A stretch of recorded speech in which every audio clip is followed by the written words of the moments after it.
Ce journal vous est présenté par Font des promotions de l'industrie.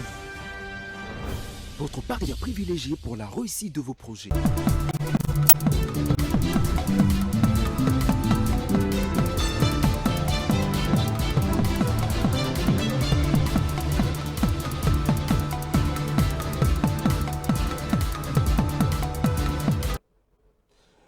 Vous êtes à Kinshasa, Kasangulu et Mbanzangungu. Bonsoir à tous. Merci de votre fidélité à Géopolis Télévision. Bienvenue à cette session d'information dont voici le sommaire.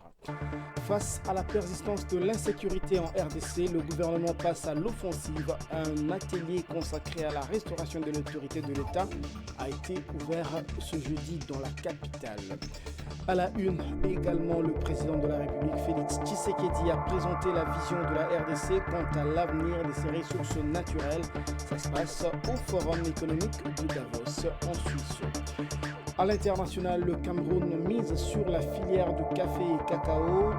Le but recherché, booster l'économie nationale et s'inscrire dans une dynamique agricole durable.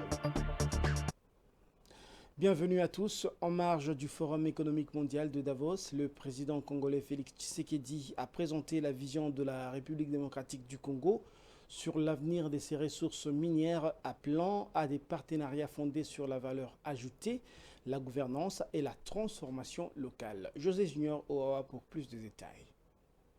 La République démocratique du Congo a pris part à Davos à un side event consacré au partenariat stratégique sur le minerai et les investissements dans un contexte de forte demande mondiale en minerai dit critique. Lors de cette rencontre, le président Félix Antoine Tshisekedi Tshilombo a souligné la volonté des autorités congolaises de repositionner le pays dans le chaîne de valeur mondiale. Selon lui, la RDC entend progressivement sortir du rôle de simple fournisseur de minerais bruts pour devenir un acteur plus structurant de l'exploitation et de la commercialisation de ressources minières, notamment le cobalt. Le chef de l'État a insisté sur l'importance de faire de ressources du sous-sol un levier de développement économique et social au bénéfice des populations et des communautés locales, tout en soutenant la transformation industrielle du pays. Les discussions ont porté sur plusieurs priorités: l'attraction d'investissements dans un environnement sécurisé, le renforcement de la gouvernance et de la traçabilité dans les secteurs miniers, ainsi que la promotion de la transformation locale de minerais afin d'accroître la valeur ajoutée nationale. Dans un contexte de transition énergétique mondiale, la RDC s'est présentée comme un partenaire clé, appelant à des collaborations fondées sur les intérêts mutuels, le respect de la souveraineté des États et la durabilité. À Davos, Kinshasa a ainsi réaffirmé sa volonté de s'inscrire dans une coopération internationale visant à bâtir une chaîne de valeur minérale plus équilibrée et tournée vers l'avenir. Vous avez reconnu la voix de Patience Lokeke. Alors que certains pays gagnent du terrain dans la réforestation, la déforestation continue de menacer de vastes régions tropicales. Une fracture écologique mondiale se dessine et la République démocratique du Congo apparaît plus que jamais comme un enjeu stratégique pour le climat de la planète. José Junior nous en dit davantage. La planète avance à 2 vitesses face à la préservation de ses forêts. C'est ce que révèle une carte publiée par Woodworld Indata à partir des données 2025 de la FAO. Elle mesure l'évolution annuelle nette des surfaces forestières entre reboisement et déforestation. D'un côté, de gains significatifs. La Russie et la Chine enregistrent le plus forte progression avec plusieurs centaines de milliers d'hectares de forêts supplémentaires chaque année. En Europe, en Australie et dans certaines régions d'Asie, la couverture forestière se stabilise, portée par des politiques environnementales plus structurées et une pression moindre sur le stress. Mais à l'autre extrémité du spectre, la déforestation persiste. En Amérique du Sud, le Brésil continue de perdre d'importantes superficies forestières, notamment en Amazonie, sous l'effet de l'agriculture intensive, de l'élevage et de l'exploitation illégale du bois. L'Afrique centrale figure également parmi les zones les plus touchées. Au cœur de ces enjeux, la République démocratique du Congo, avec la 2e plus grande forêt tropicale du monde, la RDC joue un rôle clé dans la régulation du climat mondial. Si certaines zones montrent encore une certaine résilience, la pression reste forte. Croissance démographique, pauvreté énergétique, exploitation minière et insécurité fragilisent le bassin du Congo. Pour les experts, préserver les forêts congolaises est vital. Elles sont essentielles pour la biodiversité, la séquestration du carbone et l'équilibre climatique de toute l'Afrique et bien au-delà. Un signal d'alerte, enfin, pour la communauté internationale. Ces données rappellent que la lutte contre le changement climatique exige plus que de promesses. Elle nécessite des politiques cohérentes, des financements durables et un soutien renforcé aux pays forestiers tropicaux, au premier rang desquels la RDC. Face à la persistance de l'insécurité dans l'est de la République démocratique du Congo, le gouvernement passe à l'offensive stratégique. Un atelier national consacré à la restauration de l'autorité de l'État avec un accent particulier sur la ville d'Ouvira a été ouvert ce jeudi à Kinshasa par le vice-premier ministre en charge de l'intérieur et sécurité dans un contexte de vigilance accrue après le retrait annoncé de rebelles de l'AFC M23 dans le mat.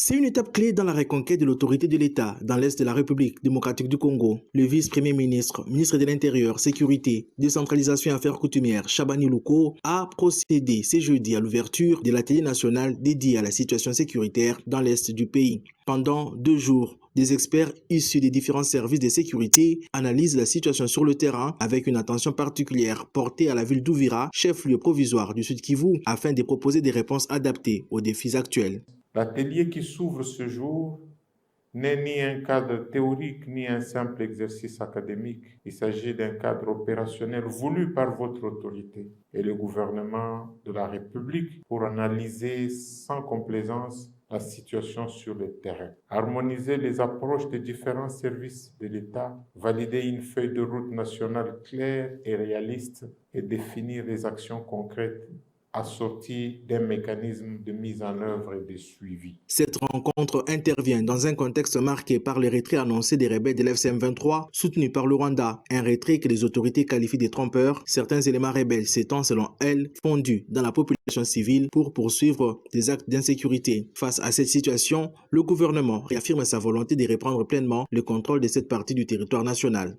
Si les populations d'Ouvira ont accueilli avec satisfaction le retrait visible des troupes d'occupation, les analyses des services de sécurité révèlent une réalité plus complexe. Il est signalé la présence d'éléments résiduels du RDF M23 dissimulés en tenue civile, capables de perpétrer des massacres ciblés contre les civils, notamment au sein des communautés vulnérables, dans le but de ternir l'image de la République et d'accuser faussement les forces armées de la République démocratique du Congo ou les Ouazalènes.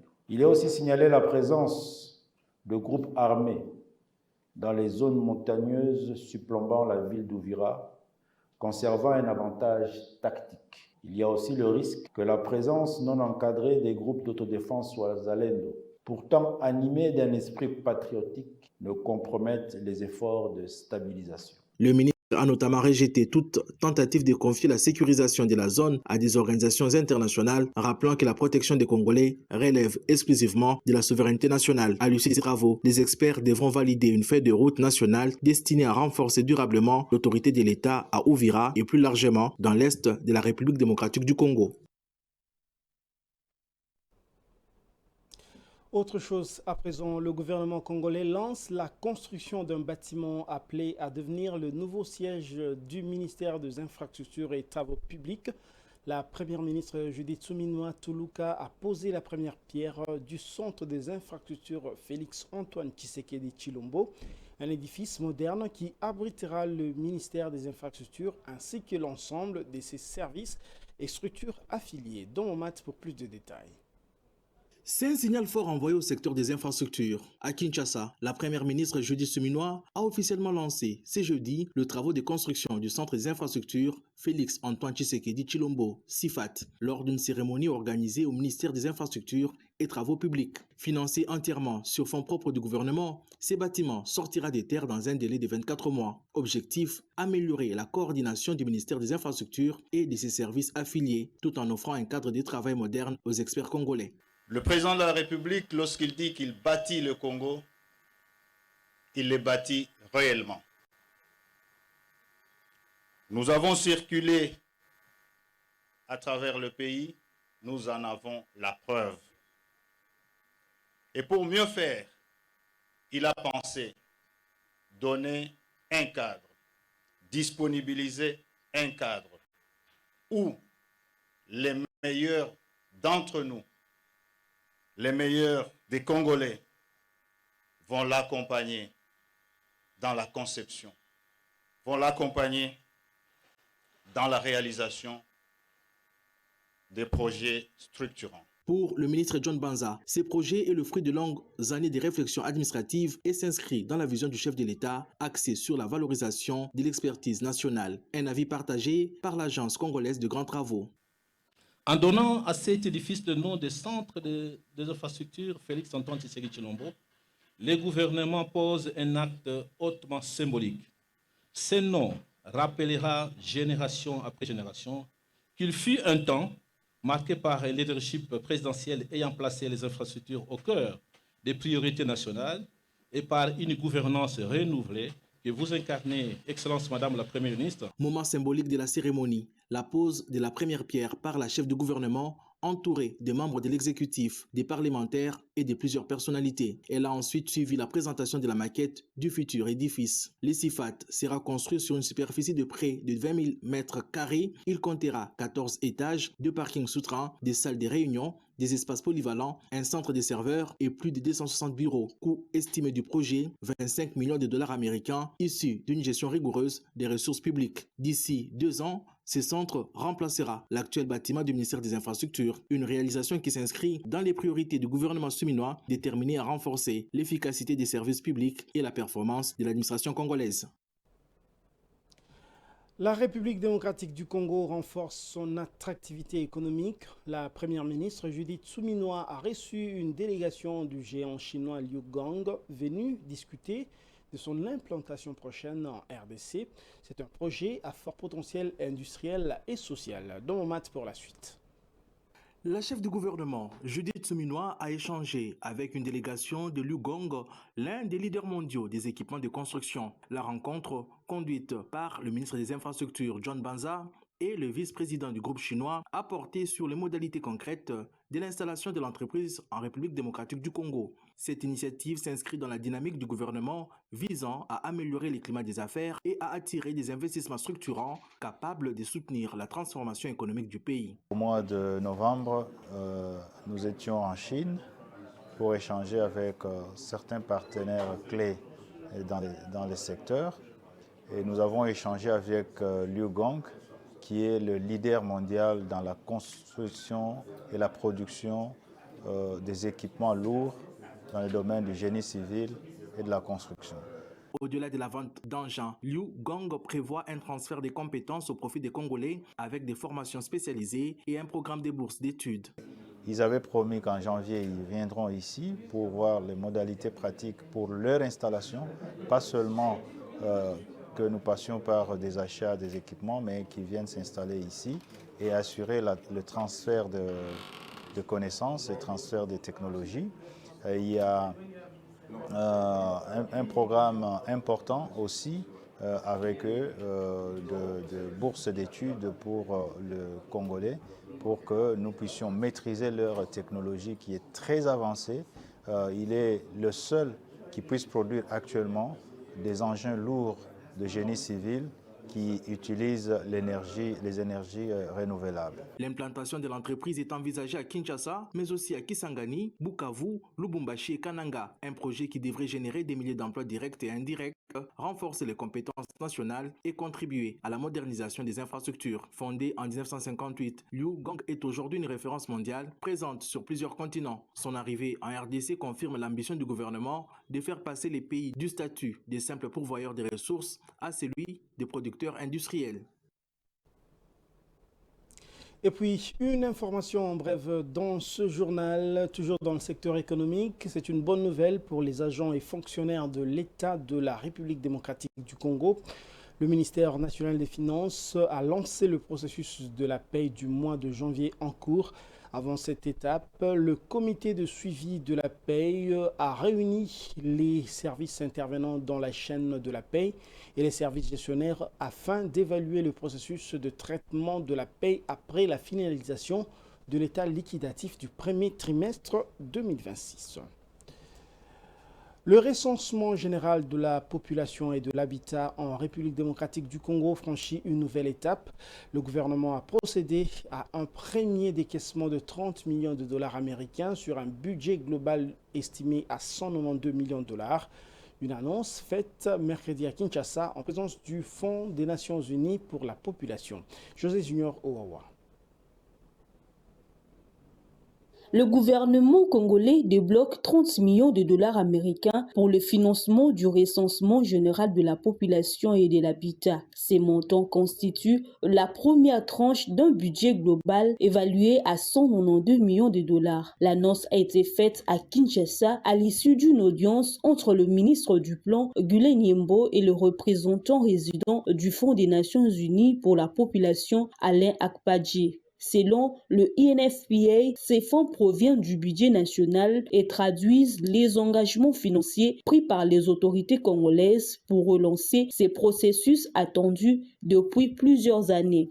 Le recensement général de la population et de l'habitat vise à produire des données démographiques et sociales actualisées indispensables à la planification du développement, à l'élaboration des politiques publiques et à une meilleure répartition de ressources. Le UNFPA a réaffirmé son appui technique et financier au gouvernement congolais tout en soulignant la nécessité de poursuivre les décaissements afin de mobiliser l'ensemble des ressources requises pour la réussite de l'opération.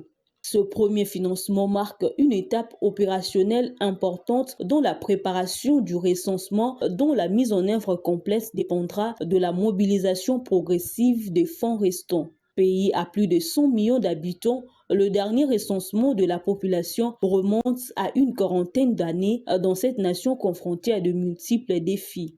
Les experts sont formels, un recensement général permettrait au pouvoir public de mieux planifier la gouvernance publique. Dans le domaine politique, les appels à la tenue d'un dialogue national se multiplient après les évêques catholiques, les pasteurs protestants et plusieurs figures de l'opposition comme Moïse Katumbi ou Martin Fayoulou. Une initiative présentée comme complémentaire au processus en cours à Doha, Washington et à la médiation africaine. Pour le peuple congolais, si l'idée progresse sur le plan diplomatique, sa mise en œuvre reste semée d'embûches dans un contexte politique et sécuritaire toujours très tendu. Iginende. Étant congolais de souche, je suis contre ces dialogues puisque ce dialogue ne nous amènera à rien. On a eu des dialogues depuis conclave de Tananarive, tout ça, table ronde de Belgique, conférence nationale souveraine. C'est une distraction. Nous ne pouvons pas donner des béquilles à ces belligérants-là. Ils se retrouvent à la phase finale. Maintenant, ils veulent récupérer la situation pour qu'ils puissent se retrouver dans les institutions. Ils ont volé, ils ont pillé, ils ont tué plus de 20 millions de Congolais. Ils ne peuvent plus rentrer dans les institutions de notre pays. D'ailleurs, comme ils sont mercenaires, ils sont rebelles, ils n'ont plus de place dans ces pays. Le dialogue, il y a 15 millions de dialogues ici au Sali déjà dans Mboka na biso. Et puis, ce qui dialogue, ils ont kokendaka likamuke dialogue, ça veut dire batu mingi babanda kozongela te kaka buzoba wana. Ata lelo basali dialogue. Est-ce que ba congolais nyoso bakota na sama bilana bazonga mu colonie. Basa batukutu ko accepter basa pe ba congolais parce que un congolais wa zu mundu qui peut bomande connaître congolais. Asa na place na Congo te. Peut-être akomane mu paya ba kene parce que eza na importance mo côté. Ba accord wana na ba dialogue wana e bandi depuis mbula okutu na biso botamité. Mais solution nango tikala automatique. Biso moko nde ba congolais to yokana na ndenge na biso oyo nyoso azaka congolais soka koti zamba zu munduki botimola ta liburu bokundie potina ya kovana na ezate. En sport, Kinshasa s'apprête à organiser la Coupe d'Afrique des Nations de volleyball messieurs au mois de septembre de l'année en cours. Cette compétition pourrait connaître pour la première fois la participation de 27 nations africaines. Blaise Kouzola nous en dit davantage. Kinshasa se prépare à accueillir du 7 au 21 septembre 2026 la 25e édition de la Coupe d'Afrique des Nations de volleyball messieurs, déjà marquée par un engouement inédit. Selon la Confédération africaine de volleyball et confirmé par le président de la FEVOCO, Christian Matata Suiti, 27 nations se sont enregistrées, un chiffre record alors que la compétition est habituellement limitée à 16 équipes. La FIVB travaille actuellement sur une formule de type critérium pour déterminer les sélections qui participeront réellement à la phase finale. Cette édition s'annonce comme l'une des plus relevées de l'histoire, notamment parce qu'elle sera qualificative pour les Jeux Olympiques de Los Angeles 2028. Pour comparaison, l'édition 2023 en Égypte n'avait rassemblé que 15 nations, ce qui souligne l'ampleur du défi sportif et logistique qui représente Kinshasa 2026. Au-delà du terrain, l'organisation constitue un pari majeur pour le ministre des Sports et Loisirs Didier Boudimbo après la CAN de handball et les championnats d'Afrique de boxe déjà organisés en RDC. La réussite de cette CAN nécessitera une mobilisation totale des autorités, de partenaires et du public, tandis que les Léopards messieurs entameront dans le mois prochain leur préparation pour représenter dignement le pays hôte. Place à présent à la page internationale.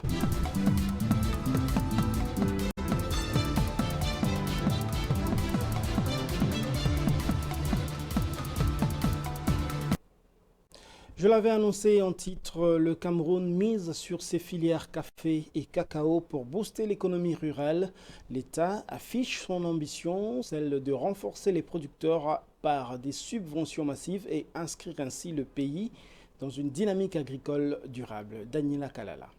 Le Fonds de développement de filières cacao et café du Cameroun, FODEC, annonce une enveloppe de 4 milliards de francs CFA de subventions à distribuer aux producteurs en 2026. Le montant a été dévoilé lors de la cérémonie de lancement officiel de la campagne caféère 2025-2026, tenue le 16 janvier 2026 à Baditoum, dans la région de l'Est. Selon les administrateurs du FODEC, Samuel Donatien, ces fonds doivent soutenir le démarrage de la saison. Ils vise notamment à permettre aux producteurs de faire face à la pression parasitaire et aux problèmes de plomb afin d'améliorer leur rendement. Les responsables précisent par ailleurs qu'un reliquat des subventions 2026 sera distribué dans près d'une semaine et que les appuis au titre de 2026 devraient débuter autour du mois d'avril prochain. La distribution se fera par les guichets producteurs, mécanisme lancé en 2026. Il permet aux producteurs de cacao et ou de café des différents bassins agricoles du pays d'entrer directement en possession de subventions gouvernementales, qu'elles soient de masse ou à la carte. En 2025, le FODEC dit avoir distribué près de 10,5 milliards de francs CFA de subventions aux producteurs de cacao et de café via ces mécanismes. Les guichets ambitionne d'injecter 50 milliards de francs CFA dans ces filières en 5 ans. L'ensemble s'inscrit dans la politique gouvernementale visant un doublement de la production cacaoyère et caféière à l'horizon 2030. Et puis l'Égypte, grand exportateur de produits alimentaires avec l'Afrique du Sud, le Maroc ou encore la Côte d'Ivoire, poursuit sa dynamique de l'augmentation de la production et l'accès à de nouveaux marchés. Le pays vise à améliorer les performances de son secteur agricole. Encore une fois, Daniela Kalala. En Égypte, les expéditions de produits agricoles et alimentaires ont généré 11,5 milliards de dollars de recettes en 2025.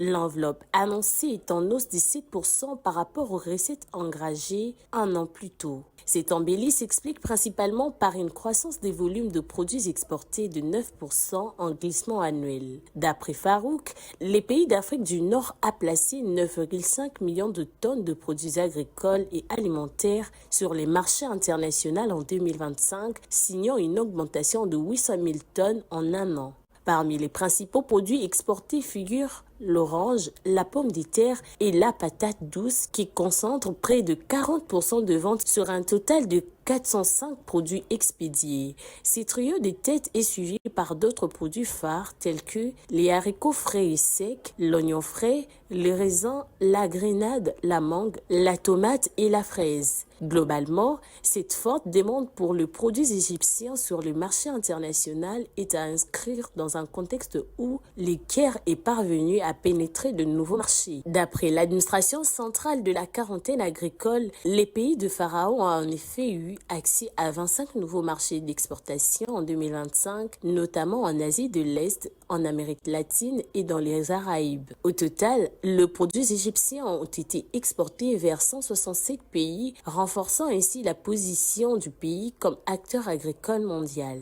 Si les prévisions pour 2026 ne sont pas encore connues, certains facteurs laissent penser que les performances du secteur agricole à l'exportation devraient davantage se consolider. Le Caire poursuit sa stratégie de diversification des débouchés pour ses produits agricoles. C'est ainsi que les autorités ont annoncé avoir obtenu le 1er janvier 2026 le feu vert pour exporter des agrumes à destination de la République dominicaine.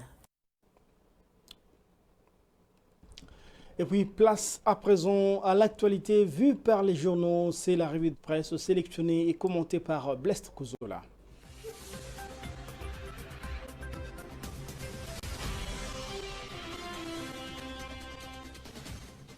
Bonsoir. Les médias ont largement commenté ce jeudi 22 janvier l'appel de la Belgique et de la France pour l'organisation d'un dialogue inclusif pour mettre fin au conflit dans l'est de la RDC, l'octroi par l'Union européenne de 2 millions d'euros d'aide humanitaire pour le Sud Kivu après le retrait de l'AFC M23. 7sur7.cd rappelle qu'en marge du Forum économique mondial de Davos en Suisse, le roi Philippe de Belgique a rencontré ce mercredi le président de la République démocratique du Congo, Félix-Antoine Tshisekedi Tshilombo. Les médias précisent qu'au cours de cet entretien, selon le ministre belge des Affaires étrangères, le roi a réaffirmé son engagement en faveur d'une solution pacifique à la crise qui sévit dans l'est de la RDC, ainsi que son attachement au respect de l'intégrité territoriale du pays. Selon Maxime Prévost, le roi Philippe a également encouragé la mise en place d'un dialogue national inclusif considéré comme une condition essentielle pour une stabilité durable. Par ailleurs, ajoute 7sur7, citant le diplomate belge, indique que la Belgique a rappelé son rôle de partenaire stratégique de la RDC et sa détermination à soutenir les efforts de paix tout en insistant sur la nécessité pour le pays européen d'accorder une attention accrue à la situation humanitaire dramatique vécue par les populations affectées par l'administration illégitime du groupe armé M23. Commentant la même actualité, Tempête de Tropique note que le président congolais Félix Tshisekedi a pris part au Forum économique mondial qui se tient à Davos en Suisse. En marge de ces assises, le président de la RDC a échangé avec le roi Philippe de Belgique en présence du vice-premier ministre et ministre belge des Affaires étrangères Maxime Prévost sur la grave crise sécuritaire et humanitaire qui sévit dans l'est du pays suite à l'occupation de provinces du Nord Kivu et du Sud Kivu par l'armée rwandaise et ses supplétifs de l'AFC M23. Cet échange a été aussi l'occasion pour le chef de l'État congolais d'évoquer avec ses hôtes le contour du projet de dialogue politique que proposent les confessions religieuses et quelques leaders de l'opposition congolaise, indique le média. Selon Tempête des Tropiques, alors que l'Union africaine, à travers son médiateur togolais Faure Gnassingbé, multiplie les contacts diplomatiques pour restaurer une paix durable dans l'est de la RDC et dans la région de Grand Lac, la France vient de joindre sa voix à celle de ceux qui pensent que la solution à cette crise se trouve dans la tenue d'un vrai dialogue.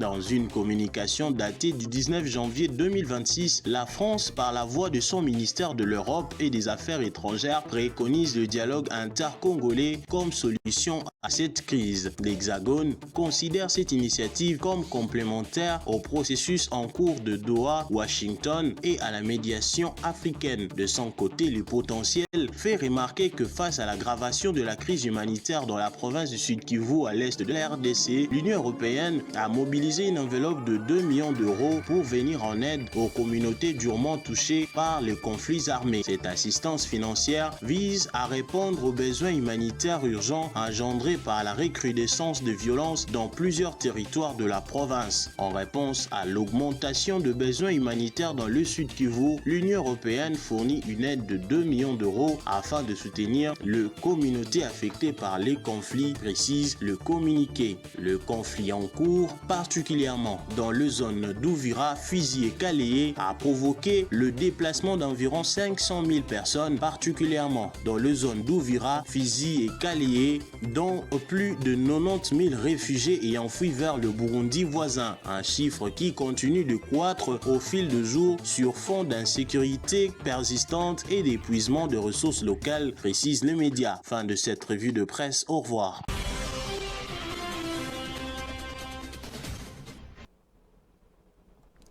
Et c'est la fin de cette édition, mais avant de la boucler complètement, je vous en rappelle ses principaux titres. Face à la persistance de l'insécurité en RDC, le gouvernement passe à l'offensive. Un atelier consacré à la restauration de l'autorité de l'État a été ouvert ce jeudi à Kinshasa. Le président Félix Tshisekedi a présenté la vision de la RDC quant à l'avenir de ses ressources naturelles. Cela se passe au Forum économique de Davos en Suisse. Et puis à l'international, vous l'avez suivi, le Cameroun mise sur la filière du café et du cacao. Le but étant de booster l'économie nationale et s'inscrire dans une dynamique agricole durable. Et c'est la fin de cette édition. Merci de l'avoir suivi, particulièrement à Kingasani dans la commune de Kimbanseke. Bonne suite de programmes sur Géopolis Télévision.